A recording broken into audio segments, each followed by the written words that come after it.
Welcome to Monday Morning Leadership Huddle. Good morning, leaders. I'm your favorite neighbor, Jay Murray. This is where I provide you with tips and tools to drive your leadership purpose. One thing that I am, and that is a life learner. I love to learn. I love to experience new things, experience new places to travel, experience new foods. So I just love to learn, and I love different methodologies. I love different concept. I'm a conceptual thinker. So when there's a concept or framework or a methodology that I can apply, oh, I love when I'm able to do that. And over the last 2.5 years, I have discovered a passion that has helped to really fuel my love for learning, and that is design thinking. Design thinking has helped me in so many different ways, but I think one of the biggest ways that it has helped me is it has helped me to boost my creative confidence. I think when you think about as adults, we feel at times where I'm not that creative. I don't draw, I don't do all the things that are deemed creative. And design thinking really has been one of those things that has helped me to really boost my creative confidence. It has helped me to lead with my curiosity, to say like it's okay to be curious, right? It's okay to not have the answer, right? It's okay to learn. Right now, let's just learn what we don't know, right? And it has helped really to unlock my creativity, that creativity that makes me feel like a 5-year-old boy again, playing with Legos and drawing and all these different things that has truly things that have really brought me joy. It really has. And now I think about it, take a moment. It's one of those things that it brings me joy. I've been able to obtain certifications in design thinking over these last 2.5 years. I use it at work. I also use it outside of work with my entrepreneur endeavors. So I truly have become a design thinker, a design thinking practitioner. And we're going to talk about it today. We're going to talk about it, in which I want to provide this as a tool for us as leaders to use, right? Especially when we are faced with a problem. When we are faced with a problem, and again, no matter the industry, field, where you lead as a leader, we all encounter problems. And design thinking, when I think about like what it is, design thinking is a creative problem solving methodology. It's one of those things that helps us to solve complex problems and foster innovation. Um, and it is through this human-centered approach that we're able to do it, right? So through this human-centered approach, we're able to deepen our understanding with our user, right? And user can be someone that we're leading, right? I'm using user as someone as our product, or excuse me, as our customer, or our client, right? The end user, whoever the end user is, that is something that, hey, we want to get a deeper understanding of. And with having a deeper understanding, design thinking, it helps us to think about all the creative solutions that can help us to drive better service, drive better value to our end users. We're able to test and learn. So with design thinking, it helps us in so many different areas. But when you think about it, what we're looking to do is like we're able to provide a better experience for our team. Maybe it's someone that has just joined our team, right? Maybe it's a new process that we're adopting, and we want to make sure that we are sensitive to how we are implementing this new process. Maybe there's a new product, right? So all my entrepreneurs, maybe there's a new product or service that we're looking to develop. How do we know this is going to work if we haven't talked to our end users, right? If we haven't really thought about, well, who are the end users? What are they looking for, right? This is how, when you think about it, this is how so many businesses have failed, because they did not talk to the end user. They did not talk to, okay, who will actually use it? Is this what they're actually looking for? And there's countless examples of that, right? Whether it's you remember the Google glasses, right? In which, hey, good product, but maybe the timing wasn't right when to actually do it, right? Maybe it's the Segway. It was didn't really take off like that company thought that it would. So again, design thinking is truly a great way as leaders to really problem solve. And let me just say, design thinking is no longer just for the traditional industries or fields, like the some of the digital fields, such as UI designers, user interface, user experience designers, or product designers.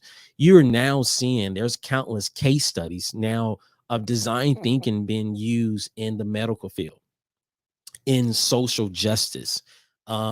Attorneys and lawyers are using it to develop a better case. So, design thinking is one of those things where it's such a great tool that can be applied in every area of industry, your life. It doesn't matter. You can use design thinking. So, let's jump right into it. We're going to talk high level about five phases, or the five phases of design thinking. Okay. These five principles. And I'll leave some resources at the bottom of the YouTube and the podcast if you want to take a deeper dive, books and resources, website that you can go to really sharpen your learning around design thinking. So, the first phase of design thinking is empathize, right? Empathize. This is where that human centered approach really comes in.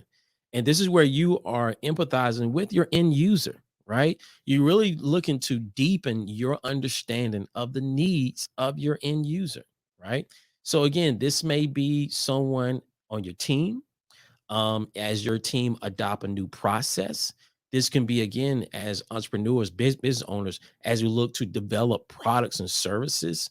Okay, what is our end user looking for, right? What are the certain needs of our end users that we want to make sure before we take on this new process, before we create this new product or service, that is actually going to meet their needs, right? It's actually going to meet their needs. So this is where you really use either interviewing. There's some techniques you can use, such as interviewing your end users. Maybe you do surveys to get a better understanding of the needs. So you empathize is the first phase of design thinking. Once you empathize, you can move to the second phase of design thinking, and that is define. So you can think of define as, now you can taking everything you have learned from your end users and now really begin to define what you have learned. Maybe there's things, if you did an interview or a survey, that you now can capture, right? So through define, you're looking to really to develop your problem statement, right? Or your challenge statement. So your problem statement can be something where, hey, how might we develop a world class onboarding experience for new hires? Just kind of thinking, right? How might we develop a world class dining experience for our customers, right? Another example there. So again, this is where you begin to define and you begin to use what you have gathered, and you begin to now put it in a problem statement or through a challenge statement. So now that we have defined, we can move to ideate. And ideate, when you think about just the term, it is where we begin to really hash out all different ideas, right? And we begin to brainstorm and begin to just be creative as much as possible of like, what could this look like, right? So this is where you can, again, your team or yourself, it is good to do this with a group of people. So let me just kind of say that too as well. While you can definitely use these principles as yourself, but it's good to do it with a group of people because it's a very collaborative and you begin to just jot down all the different solutions that this solution that can help solve the problem. So do you ideate? The next is the fourth phase is prototype. Okay. And just do a quick recap. Now that we have empathized, we have deepened our understanding with our end user, we have defined the problem that we're looking to solve. We have thirdly ideate, meaning that we will begin to brainstorm and really think through the solutions to the problem. Then let's build, right? Let's build a small prototype. And again, family, this is where you don't have to think about it. Prototype doesn't mean you have to build something, right? You have to actually build a physical item such as a phone or anything. No, you can actually just sketch out, right?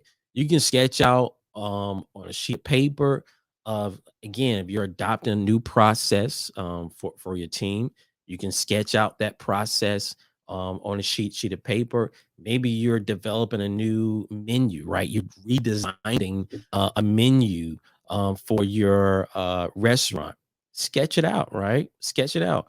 Or if you actually did want to create something, you can do a 3D, use a 3D printer to create a small miniature version of the actual product that you're looking to develop. So this is, again, we prototype. Like, we before we actually start building, let's build a small miniature, just a small version of what we're doing, or let's sketch out, right, to see what it looks like, right? So this is where, again, our creativity can flow. We can draw, we can use markers, we can just get creative, right? So this is, again, why I love design thinking, because it's one of those things that has really helped to just unlock my creativity to where I can draw again, I can color again, right? I can just be creative. And I love that. I love that space that it gives me. The last thing that we will do, or the last phase of design thinking, is test. Test. You test and learn, right? This is where we experiment, right? You think about the example around, if your team is adopting a new process, you're a leader, your team is adopting a new process. Hey, let's experiment with this new process, right? Let's see what works, what doesn't work. You develop a new product and service. Maybe you test it out for a week. Maybe you test out, if you're an entrepreneur, you test out that new class, or you test out that new work master class that you're doing with a small group of people. The main thing that you want to do in this phase here is gather feedback. We want feedback of what's working and what's not working, right? So we can then begin to go right back through the process, right? Go right back through the process through this iterative approach to go back and say, maybe we need to empathize a little bit more. Maybe we should define it. We didn't clearly define it. Maybe we need to go back to to solutions. Maybe we need to redo our prototype. Again, you can go back. This is why it's an iterative methodology, where you can go back and empathize, go back to find, go back to ideate, build a new product, a new prototype, and test. Continue to test and learn. Continue to iterate. So there you have it. The 5 phases of design thinking: empathize, define, ideate, prototype, and test. Family, if this has been beneficial, if you have enjoyed what you have learned today and you're looking to use this tool to drive innovation and to be a creative problem solver, hey, leave a comment below. Don't forget to like, subscribe, and share this with others. And always remember, leadership is not a title, but a choice. And today I choose design thinking. I choose to unlock my creativity. I choose to lead with curiosity.